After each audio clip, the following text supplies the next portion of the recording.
ఒక ఆయనకి చేతి వేళ్ళ మధ్య కొంచెం దురద వచ్చిందంట. ఎందుకంటే గజ్జి వచ్చింది. ఏమొచ్చింది? డాక్టర్ దగ్గరికి పోవాలి కదా, పోలా. మెడిసిన్ వాడాలి కదా, వాళ్ళ. ఏం చేశాడు?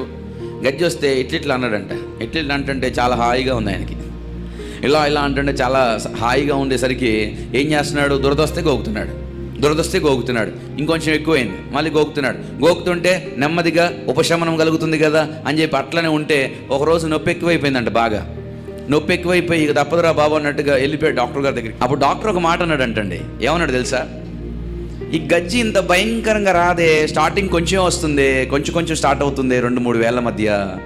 అవ్వలేదు నీకు? అట్లా అయింది. మరి అప్పటి నుంచి ఎందుకు రాలా నువ్వు? గోకావా? అవును సార్ అన్నాడు. తాత్కాలికమైనటువంటి నెమ్మది కోసం, ఉపశమనం కోసం చూసుకొని చెయ్యి మొత్తం పోగొట్టుకునేదాకా వచ్చాడు ఇప్పుడు ఆయన.